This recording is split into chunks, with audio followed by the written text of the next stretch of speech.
Hi, everybody. Okay, first up, one of my children very thoughtfully brought home a kindergarten plague and gave it to me. So I apologize for the terrible vocals you're going to be subjected to, but I actually don't feel that bad, so you don't have to feel sorry for me. The voice is terrible, but I'm not feeling bad at all. Welcome back to Getting to Know Us. Today I'm going to be interviewing Dean Esmay from A Voice for Men. Hello, Dean. Hi, Janet. How you doing today? I'm good. Thank you very much. Okay, I'm going to try not to cough. I've got lots of tea here. I might have to interrupt to take a sip every once in a while. But Sound terrible. Let's just jump right into it. You are the managing editor for A Voice for Men. Tell us what that means. What is it that you actually do? Lots and lots of hookers and blow. No, what does that actually mean? Well, it started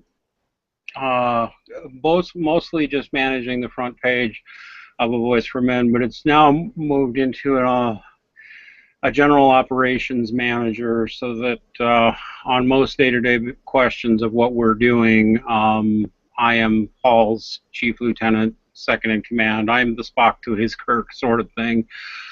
And that's just because of the size of the organization and the organizational needs we've had. So while my main duty is watching after the front page, I would say about 80% of what goes on the front page goes through my hands at some stage. Usually most mornings I sit down, I look through what our editorial team has got ready to go, or partially ready to go, and I try to make sure we publish a minimum of 2, a maximum usually of 5 featured articles a day, plus any news that happens to come along, the occasional interesting video. That comes from our existing pool. All of that comes from our existing pool of contributors, new contributors who submit stuff to us, occasionally a reprint on some other site that we find good. I make sure it all appears on the front page. I take full responsibility for any errors on that front page. But we do have an editorial team that helps me out with that, and that's people like Peter Wright and August Levenskölds, Allison Tiemann sometimes, although she's been busy with honey badgers for a while now. And several people I'm going to be horribly embarrassed that I forgot to mention. But most of the time, I decide what goes on the front page. Although there is a committee, and of course, Paul, being the big boss, gets to publish whatever he wants, whenever he wants. Paul usually takes over those duties on the days that I'm off, or sometimes Peter Wright will do that. Beyond that, I just sort of I do a lot of social networking stuff to keep an eye on feedback we're getting from our audience, negative or positive, collecting links to put in our hot links section, liaising with other sites, Facebook groups, talking to the radio crew about what's going on with them, talking with Al Martin, the guy in charge of the forums, although those, those are their domains, but if they need something, they usually come to me first. Liaising with other groups, I was the one who set up the recent alliance with Wikimania. And otherwise, I'd say I do Tales from the Infrared, and probably more importantly, our Revelations with Aaron Pittsey's show on the radio, plus the occasional hangouts. So I'm a pretty busy guy. I guess so. And how many tens of thousands of dollars a month do you get paid to do this again? Yeah, it would be nice if I didn't have to keep my day job too, but I do have one of those. So I managed to squeeze that in between my duties here. But yeah, sure, all those donation money dollars people send in, I use the $100 bills to light my Cuban cigars. That's You've been part of the internet for a really, really, really long time. In fact, you even have your own hate site, deanesmaysucks.com. I'm a little bit jealous because I don't have a hate site. Talk to us about how has the internet changed from back when you were starting with Dean's World quite some time ago, to how has it changed from then to now? Gosh, all right. I mean, if you really want to get into it, I've been on the internet since like the early 90s, so I'm really just that old. And I used to use things like Usenet, sometimes under a fake name, sometimes under a real name. Even before I was on the internet, I was on bulletin boards, so I'm a real old hand at this online stuff. Dean's World, which is at deanesmay.com, was a blog I started in early 2002. It was a gift a friend of mine named Jerry gave me because I kept sending out ranty emails to my friends about my opinions about things. And he said, dude, you should have a blog. And I said, what's a blog? And he bought me a domain name and set me up with the software and said, here's the keys. It was one of the nicest gifts anybody ever gave me. Hi, Jerry, if you're watching. Yeah, my funk soul brother. But so that was the early blogosphere, and that was a very early blogosphere. I mean, that was the era when the term blogosphere was coined, and there were only probably a couple of hundred of us worldwide blogging back in those days. And so it was a very different universe. Pretty much if you blogged, you knew the other bloggers. I mean, if you had a blog, you knew, and somebody else had a blog, chances are you were aware of their existence. You may have exchanged emails, commented on each other's sites, etc. Everybody knew everybody. I mean, some of the big names that you even hear now started around the same time I did, and we were either allies or disliked each other or were just kind of neutral, but were aware of each other. Things like Powerline Blog and Instapundit and Michelle Malkin and Amanda Marcotte and Michelle Catalano and a whole lot of those people in the early blogosphere. It was a much more tight-knit community, and even the people who didn't like each other, we all knew each other and had a sort of shared attitude that we were all in this great media experiment together. Since then, of course, now there's more blogs than anybody can count. I mean, at one time, Dean's World was one of the most popular blogs online, period. And I'm not kidding. There used to be a ranking system, and I was in the top 100 for a few years, and in the top 10 three times. I got cited by a couple of university journals on blogging as one of the most influential. I was archived by the Library of Congress in the 2004 election cycle for some interviews I did. And that blog, Dean's World, was kind of the center of my life for a while. It stopped being the center of my life 6 or 7 years ago, partly because of personal problems I was having, partly because the blogosphere changed. It used to be that when you blogged, you could write about anything you wanted to, literally at all, and amass a pretty good audience as long as you were funny or interesting. Really hard to do that now. You kind of got to focus more. And I used to write on all kinds of things.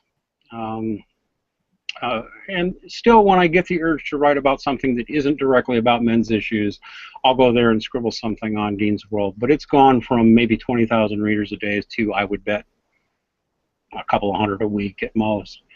And all my energy now is on A Voice for Men. Oh, plus I also occasionally blog over at The Moderate Voice. Okay, how did you come to be interested in men's rights to the exclusion of all that other stuff? What brought you to your singular focus on men's issues?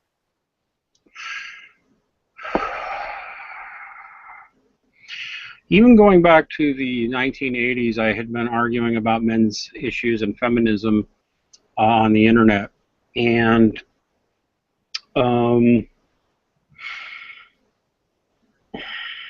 had done a lot of reading, a lot of writing, a lot of arguing online. There was a period there for a while where I called myself a feminist. I had grown up in a very anti-feminist household.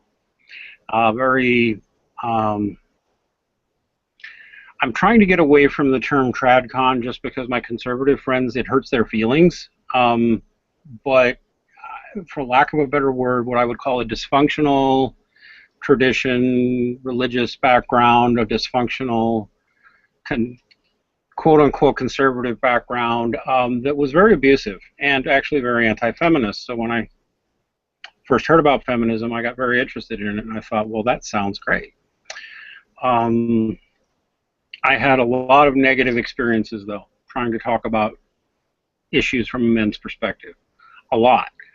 And for years and years and years, I would still write about these things. I was especially interested in the domestic violence issue because I grew up in a very dysfunctional and violent environment. And over the years, for example, on Dean's World, I would write about lots of things: the Iraq War, the Afghanistan, foreign policy, domestic policy, guns. I mean, I was a political pundit, right? So I would write about anything and everything, election watching, that sort of thing. And one of the things I noticed over the years was that anytime I wrote about men and domestic violence or any other men's issues, the reaction was either, or when I would challenge a common feminist perspective, even though I'd say, well, I'm a feminist, but I question this, I would get attacked or demonized, I would get dismissed, or most importantly, at least to me, when I wrote about it at all, I might write an article about recent happenings in Afghanistan, or my opinion on what foreign policy should be, and get 50 comments. And then I would write and run like an ad for Jan Brown's now domestic hotline for domestic abuse hotline for men and women. And we had nothing. Just nothing. Nobody cared. So when I wasn't being attacked or laughed at or dismissed for writing about these things, I was being ignored. No, I did go through a pretty, I don't want to get too much into my personal stuff. I did go through a pretty nasty divorce, and if my ex is watching, hey, good to see you, because our very contentious and nasty divorce eventually worked out, and we're pretty good friends now. But during that time, I saw, you know, some of these issues became more personal to me. But they'd always been personal. Like I grew up as an alienated child that taught to hate my father. I grew up in an abusive environment. And when I came across A Voice for Men, I was acutely uncomfortable at first because I was agreeing with 98% of what I was reading. Let's say 95. But I was still stuck in a mode where really, you're going to be offending people with that sort of language, and you're going to be turning people off with that sort of language. And plus, I knew some women who considered themselves feminists who weren't nasty, evil people. Basically, one of those feminists who are not like that, Nahal, like we said. And so I'm like, why would you alienate those people? And somehow or other, actually, I'll just say it. This is the honest-to-God truth. Two men made me decide, you know what, I'm interested in what A Voice for Men is doing, and I'm going to stick around here. And that was Dave Futrell and Will Wheaton. Because they were very, very, very critical of A Voice for Men. And through my, and they were the ones I first found out about A Voice for Men through. And having been spent years as a political pundit, I recognize what dishonest political punditry looks like. I recognize it. I can smell it a mile off. I can smell it whether you're left wing, whether you're right wing, whether you're Michael Savage or Rush Limbaugh, whether you're Jon Stewart or Michael Moore. I can spot intellectual dishonesty in political commentary a mile off. I can just smell it. I can spot it. I know what the techniques are if I want to be dishonest. And it came to me so vividly when I saw some commentary by Dave Futrell and when I saw some commentary from Will Wheaton and a few others. These people are clearly being dishonest. I need to go look here. So you have those gentlemen like that to thank for me joining A Voice for Men. I don't think I'm alone in that. But anyway, I guess I was just saying, but it made me uncomfortable. I said, why are you offending people? And then I realized all those nasty, horrible things they were saying about A Voice for Men when it got rude and weird. You know, when they would get abrasive or say something that just, you know, we're going to declare October Bash a Violent Bitch Month. which now is one of my favorite articles, by the way. But yes, it's satire, but that's not, you know, it came to me like a sledgehammer that when I had been nice and reasonable and polite and deferential to feminist sensibilities, people like that still talked about me that way anyway. In other words, being nice wasn't working. And I'm a recovering alcoholic. And when you go to AA, there's a lot of slogans you use. And one of the favorite slogans is, you know, if doing the same thing over and over again and expecting a different result is the definition of insanity, what makes you think being nice and reasonable with these people is going to change things?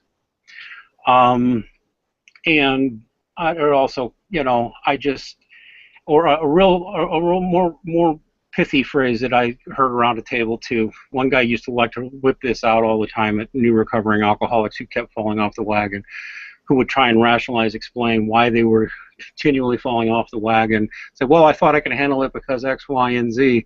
And the question comes back, well, how's that working out for you so far? And I just realized the being nice thing, 20 years it took me to figure out the being nice to these horrible people with these horrible ideas doesn't work. So I said and embraced FTSU, and I've never looked back. Yeah, I don't think being nice works for any civil rights or social movement at the beginning. I mean, no one is going to listen to you. If you look at any massive civil rights movement, from Romas in Europe to feminists to civil rights to travelers in Ireland, it almost always starts out with very angry pushback. But eventually it evolves. Eventually you make a space for yourself in the culture to talk and to be heard. Do you think that we're at that point now where we can start to tone down the rhetoric, that people are a little bit more willing to engage reasonably, or is there still a need for that really aggressive, uncompromising stance? What do you think? Oh, by the way, I just got a question in the comments. Can anybody submit stuff to A Voice for Men? Yes. Send to submissions@avoiceformen.com. Send your name and your basic bio and at least 600 words about what you want to write. Anyway, do we need to stay with the anger? And do we need to tone it down?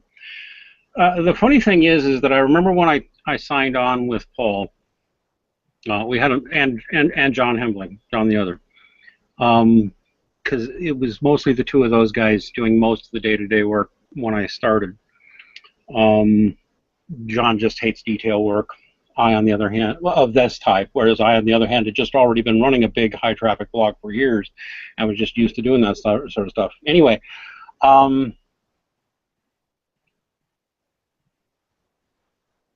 we had conversations, many private conversations, and one of the things that Paul always said was one of our goals is to, first off, recognize that anger in response to injustice and mistreatment is a valid emotion and should be respected. So we should never be afraid to be angry. But where we agreed was that if you can never let go of anger, now that becomes toxic and that becomes poisonous.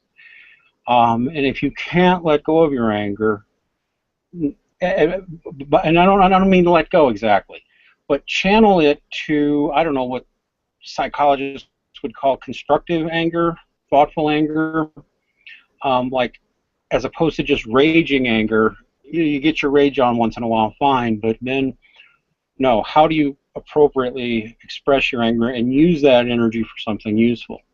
So to be honest, this may sound, I don't know, conspiratorial or whatever. Our goal was always, let's see what we can do, not just for ourselves, but for our audience, to channel the anger into constructive directions. Maybe, and as we get people listening to us, more, if people approach us constructively and rationally, we will answer constructively and rationally.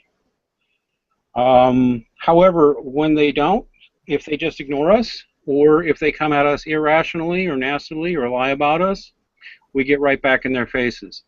So I think what you'd say is that, yes, the site has already, and the movement itself has already toned down the rhetoric a little bit. I think what you see on A Voice for Men and in the men's movement generally is a mix of angry fire breathers and over-the-top comedians and historians and academics. And shit, I've published like 10 different people with PhDs in the last couple of months alone, I think. Thought-provoking, sad. It's almost like if you go look at the front pages of the New York Times or the Wall Street Journal, you see that mix of different styles. Your own style, which actually, if people don't know you in person, you sound like you're really mean, Janet. You do sound like a nasty bitch sometimes when you write, but then you talk and you realize, no, she's just funny. Some people think I'm funny, but actually I'm really mean and I'm judging you. Okay, well, I will accept that. I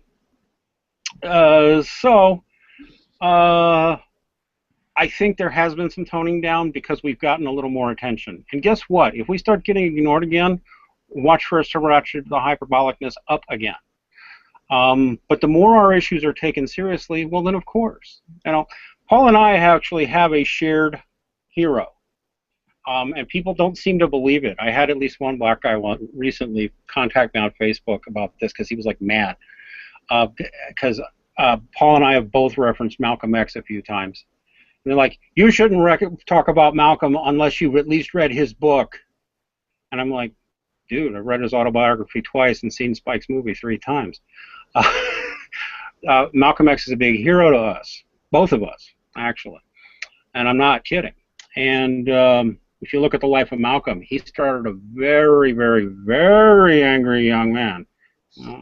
Can I just get you to confirm one thing to make sure I know who Malcolm X is, but is he the guy who used the Second Amendment to carry a rifle in public? There is a famous shot of him carrying a rifle, yes, but it was, I believe that famous shot was inside his house.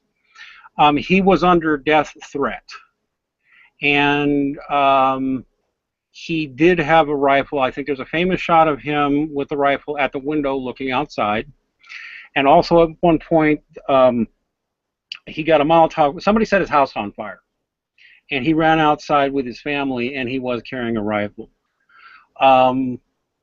And he always said self-defense, self-defense, self-defense is a viable option. But Malcolm was not in the habit of carrying weapons around and brandishing them in public. No, never. He was a staunch advocate for self-defense, but for nonviolent resistance otherwise. And Malcolm, in his activism day, never attacked or hurt anybody. And that was the thing. If you go watch Spike Lee's movie if you don't have time to read the book. He was a very, very angry man, yet he was very passionate about never getting violent except in self-defense. And toward the end of his career, he was getting more and more and more approachable and open to people on, quote, the other side. Basically, as the issues got taken more seriously, he started to moderate. And I'm not saying we're exactly like Malcolm X, or that our struggle's exactly the same thing, just like our struggle's not exactly the same thing as the gay rights movement or whatever. But the point is, anger has its place, and it shouldn't be shied away from, as long as you always keep to that, to those ideas that holding on to anger eternally will poison you, right to the gut. And anger has to be appropriate and pointed in the right direction. And as long as you can do that, I think we'll always have some anger. But as we're getting a little more mainstream attention, there's less need for it, and that's fine.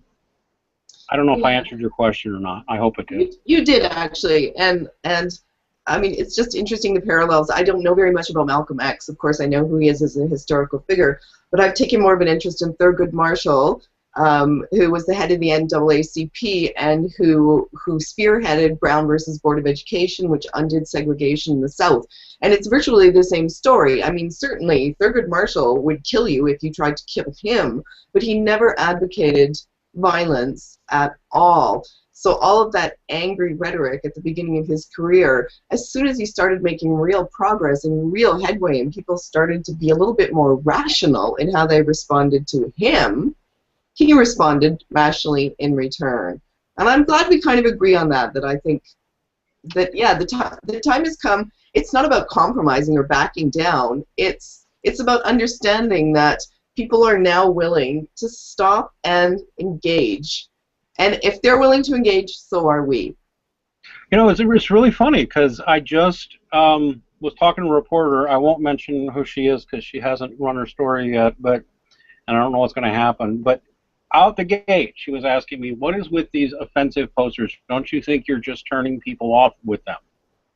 Well, I had a 90-minute interview with her where I answered all kinds of questions, and it was calm and rational, and she seemed to be really interested in everything I was saying. And then she goes back to these offensive "Don't Be That Girl" posters, and she says, don't you think that's just turning people off? I said, well, it got you on my phone, didn't it? Exactly. Good point. Sorry, if that's what it takes, that's what I'm going to do. And that's what we need to do. So, yeah. There's a second aspect of anger that we need to deal with internally as well, and that's profound political divisions within the movement itself. You spend a lot of time at AVfM moderating between people of diametrically opposed political views. My personal feeling is that it doesn't matter who you vote for, as long as we're all focused on the issue. It doesn't matter if your little boy is Republican or Democrat. He can't actually be either one of those, but we won't get into that. Every child has the right to, say, genital integrity. But what's your strategy for moderating between these sometimes really angry political differences that are inside the movement itself?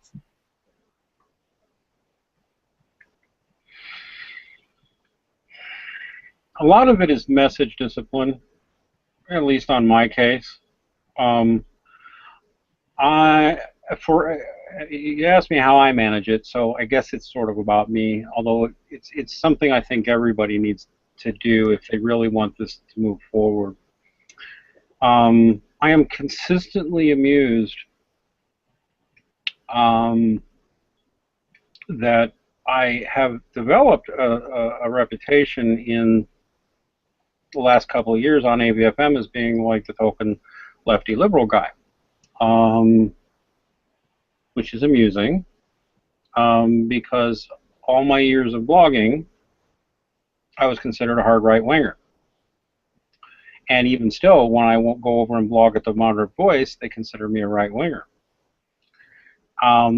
What I find, and that's because, I mean, if you really want to get into it, I have some conservative views and some liberal views. But I think that's true of most people. What I really find is that if you can't turn away from the whole left-right thing and focus on the issues, I believe you're wasting your energy. So I won't get baited. I have some very, very, very strong feelings about issues like the Iraq War, like gun control, like corporate governance, that I believe would shock a lot of our audience, and I'm still not going to tell you what those are. Okay? My point is, how does any of that relate to the issue of genital integrity? How does any of that relate to the issue of boys declining in school? How does it relate to male victims of domestic violence? How does it relate to male victims of sexual violence, or false accusers, or the family courts? If the answer is it doesn't, then it doesn't. And I won't let people bait me into changing the subject.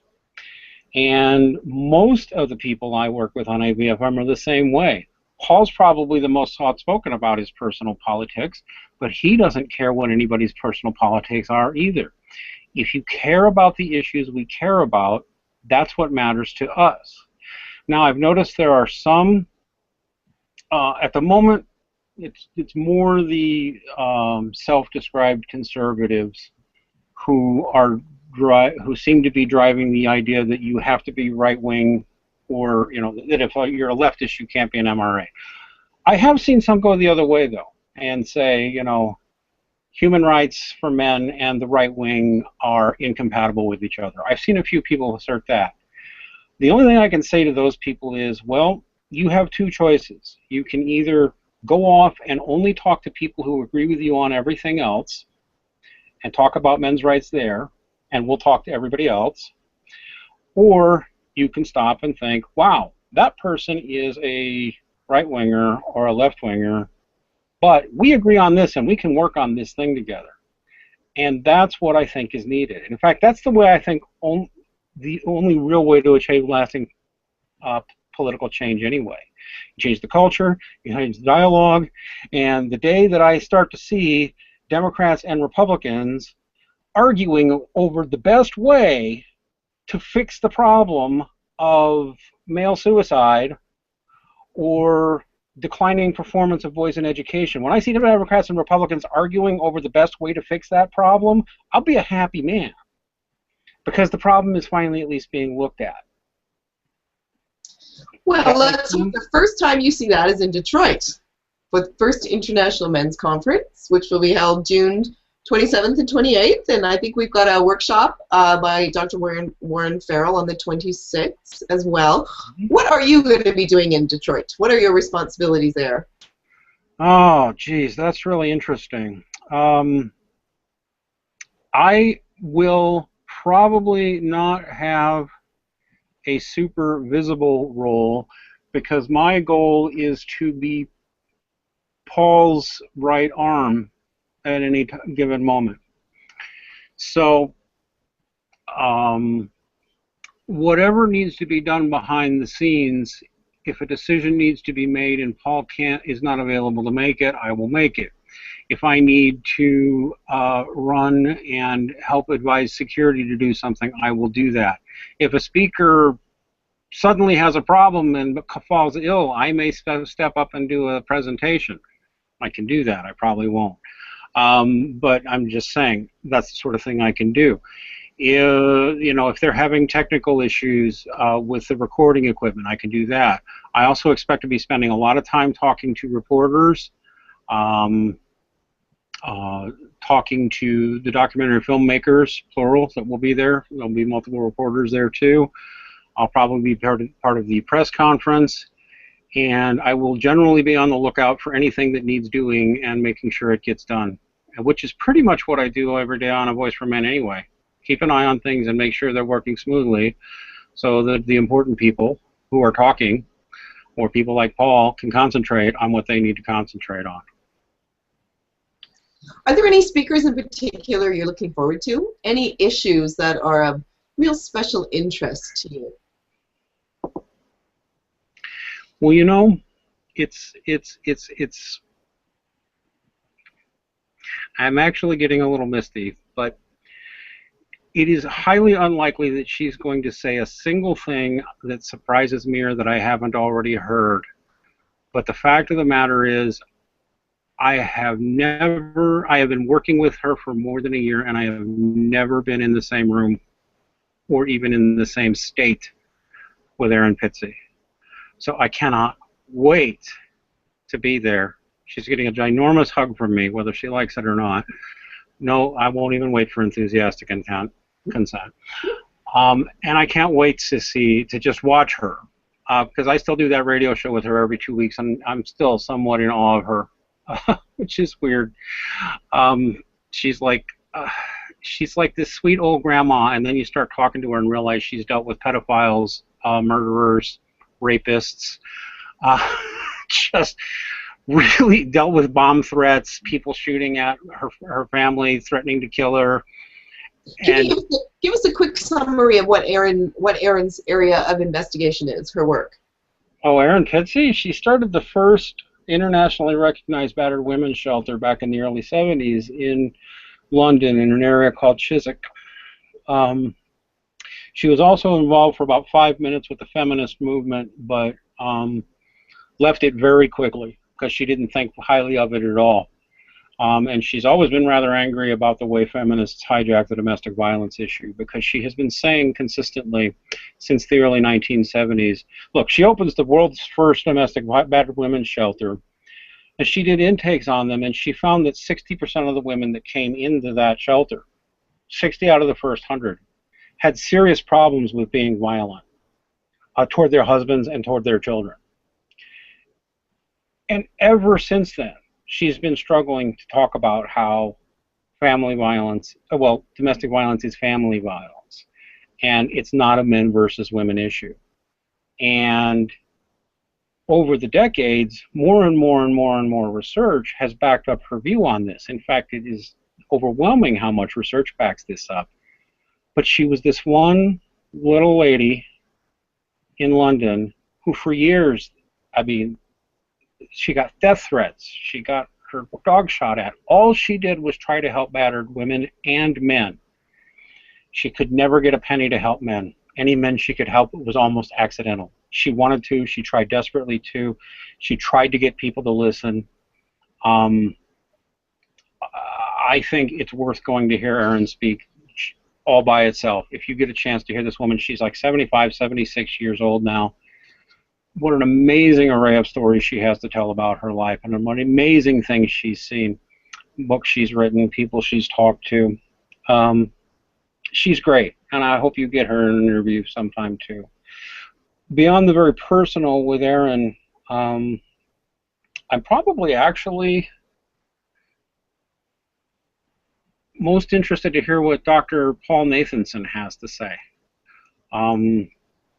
I maintain an active interest in religion and spirituality, and he has written a lot about misandry and religion and spirituality and masculinity, positive, negative in various religious traditions.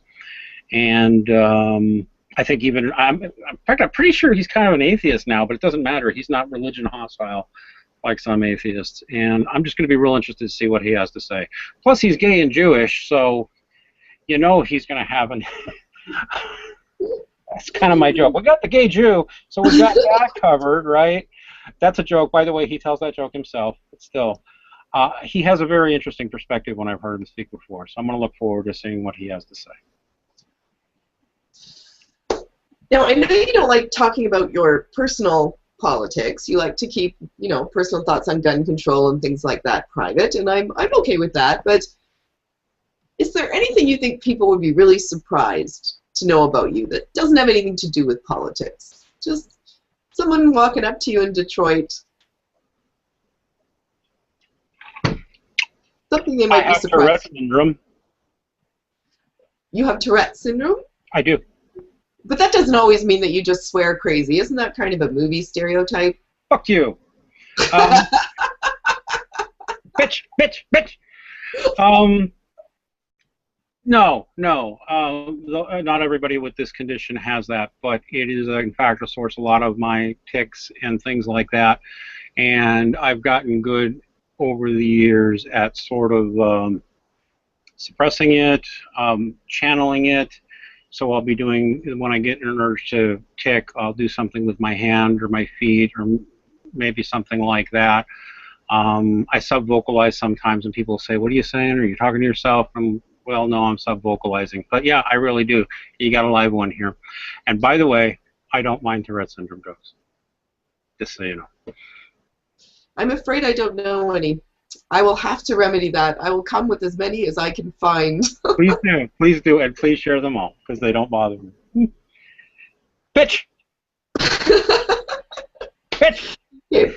You and I have a shared experience. I don't know how comfortable you are talking about this, but I was also the victim of parental alienation. I was taught to hate my father as well, and by extension, all men. Tell me what impact does that have on your involvement in the MHRM. And if you're comfortable with it, can you tell us what your relationship with your dad is now? Well, I was definitely an alienated child and taught to hate my father.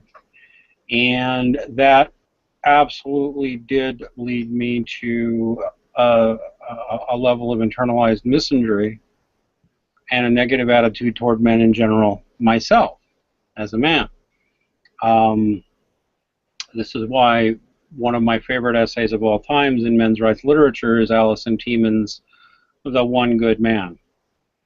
You should Google that up and read it sometime, The One Good Man. Some people read it and they don't understand it, but that one hit me like a sledgehammer when I read it. I'm like, this is me.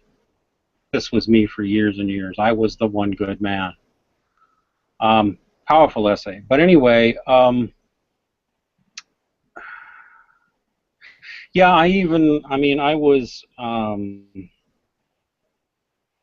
yeah, I've been pretty open about this. Not only did it was a violent, dysfunctional environment. No lie about it. When I was a very young man, my mother was 16, my father was 17.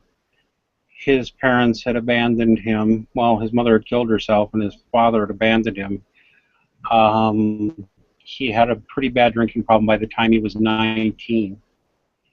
Of course, my mother had her own really long set of issues, too.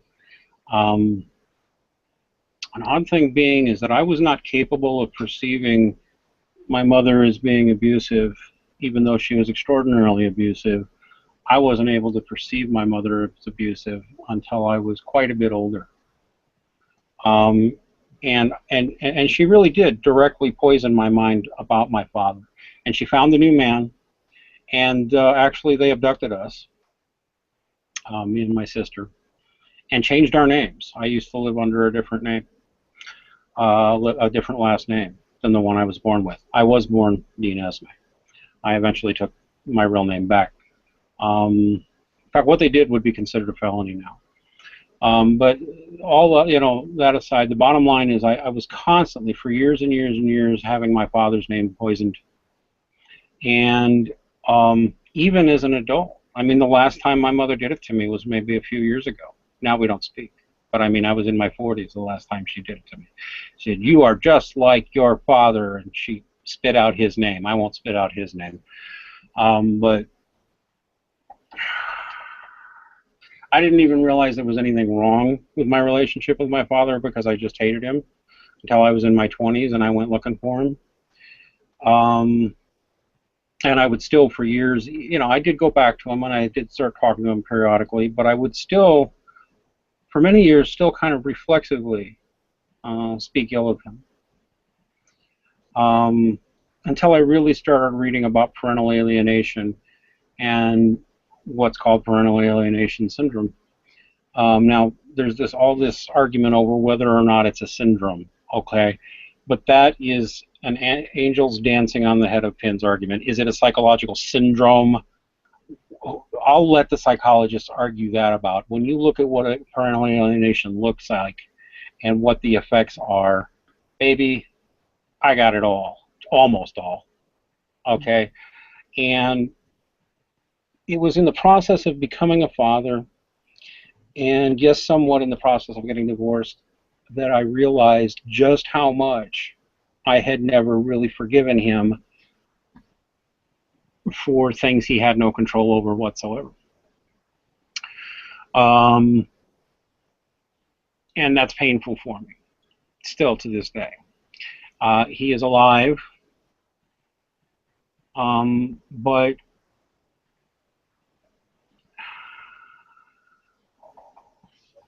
I don't have the relationship with him that I would like to have, and I probably never will. We try. We get on the phone. We visit once in a while. But there's a distance and a disconnect there that we can't seem to bridge. There's a desire on both our parts to do so, but we just can't seem to do it. And so given, I mean, I got to even think, even the bad things I remember him doing, which, because he wasn't perfect, this was the things a 19-year-old boy was doing. How could I be holding on to that shit, right? I mean, they were divorced by the time he was like 20. I'm 48 this year. You know, I've forgiven all, and yet the connection's not there. It's severed. And you know why? It's because of those early bonding years. They were just taken away. That's how I see it anyway. Yeah. So we're friendly. We exchange phone calls, birthday greetings, Christmas greetings. But I'll never have that relationship. And I wish it were different. It's anecdotal. I certainly don't have a large sample size, but I have been able to repair my relationship with my father, and yet my brothers couldn't. And it seems like when I read about parental alienation, it seems to be that when girls grow up, they're able to forgive their dads, but it's much, much harder for men to do that. And I had this idea in my mind that parental alienation is something that hurts boys very, very, very specifically. That it's an issue that particularly affects boys, more so than women. You know, it is just anecdotal, and I couldn't say. I mean, we know that the father exerts a very powerful influence on girls, on the man they're going to look up to later in life, and all that. But yeah, it probably does. And you know what? There are men who alienate their children from the mother. It's just a harder thing to do, right? So. But I mean, it happens. So I'm going to go ahead and concede the possibility that somebody could be alienated against their mother. Just not as common, and that might do more damage to her daughters. But yeah, we know the overwhelming number of alienated parents or dads. And yes, if you're a boy and you are being taught your whole life that your father's a piece of shit, consciously or unconsciously, you absorb, well, I'm a piece of shit. I'm at least half a piece of shit myself. And that's your model for manhood.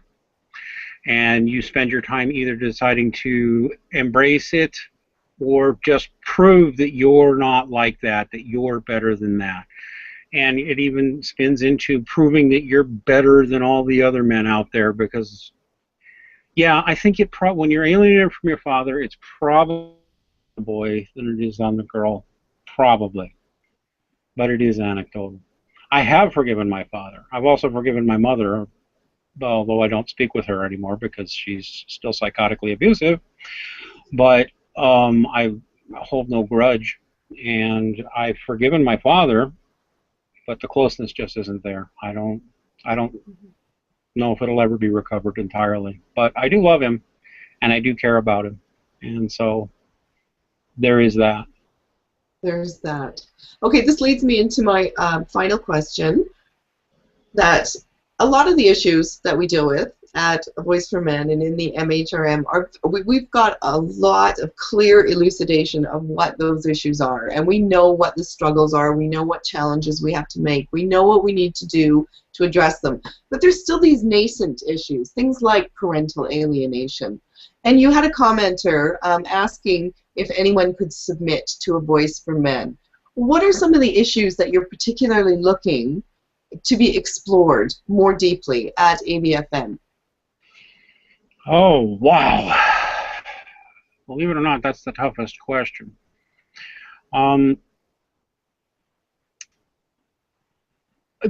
First off, periodically we'll go through phases where we just haven't written anything on a specific issue for a while.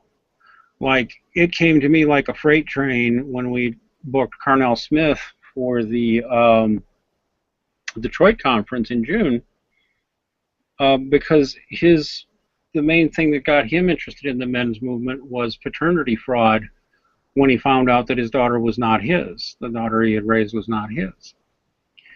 And the odd thing there is that I was reading that, and I'm going, I completely forgot that paternity fraud is a men's issue. I just forgot that it was one, because there are so many, right?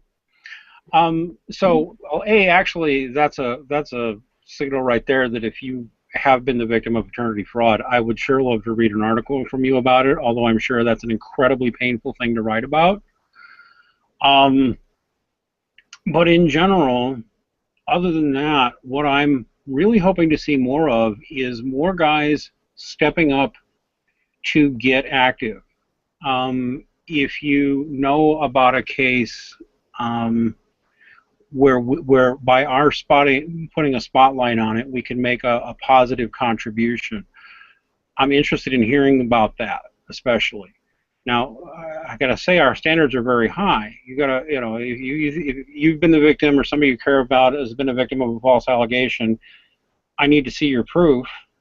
But if it's good, solid proof, I want to hear about it, and I want to run something about it. We recently ran a story. Now, he didn't ask us to, but we ran a long story for Ben Stolznow. Sorry, Ben Radford, well known in the skeptic community, who is, I believe, being falsely accused by Karen Stolznow. He had brought up a ton of evidence and put it online and made it available for anyone to look at, and you could look at side by side what he said versus she said, and you could make a call and say this man probably isn't guilty of what he's accused of. And even if he is somehow not perfect, he's not deserving what he's getting. And we love covering cases like that and letting people know about it. Frankly, even Tara Palmatier, Dr. T, will say this. Sometimes when you're, let's say you're being alienated by your ex from your kids, sometimes going through the courts won't help you, but going public with your story will. So I would like more people willing to step up and tell their personal stories. I just have to give the caveat is that if you don't have evidence, I can't just go and publish because you said so stuff. But if you've done the work to put together real evidence, court documents, present things in a real way, yeah, I want to publish it, whether it's a family court story, a criminal court story, whatever. I mean, we're currently involved in 3 or 4 cases like that now. Vladic fillers in Maine, and the whole Mary Kellett thing. Francis Shivers and Polly Perrette, we're still covering that. We're still maintaining an interest in Nicholas Oliverdian, although his case seems to be on hold. We got involved in the Stolznow-Radford case. Cases like that interest us. They're a lot of work, but we want to hear more. But otherwise, we just want to hear more people writing and bringing their perspective. Oh, you know what else I want to see? I want to see more from people in other countries. I mean, Ali Maraspand, who writes from us from Iran, has published some of the most amazing articles about people's prejudices about men in the Middle East I've ever seen. In fact, stuff you're not going to see anywhere else. We got one right now on the front page of A Voice for Men called Humanist Counter Theory of Primitive and Strict Religious Culture that will blow away any preconceptions you have about the way women and men are treated in the Middle East. Humanist Counter Theory of Primitive and Strict Religious Cultures. Amazing article. I love reading things like that. I guess I'm rambling, but the fact is there are so many issues that affect men and boys that I bring it. I want to hear it. I want to read it. Just remember, if you haven't got evidence, I'm probably not that interested. But otherwise, I want to hear it. Bring it. It's a good caveat. Dean, thank you so much for talking to me today. Okay. I don't know who I'm going to be interviewing next, but if I could, I would just like to put a little hook out there in the wider, broader movement outside of AVfM. And if you would like to be interviewed for this Get to Know Us and you plan on being in Detroit, please drop me a line and I will absolutely consider doing that. I do have quite a few people I'm still going to be interviewing, but I've got some room that I could make in the schedule depending on who's interested. I believe the next show will be on Friday, but I'm not sure. So your goal is one a week, right?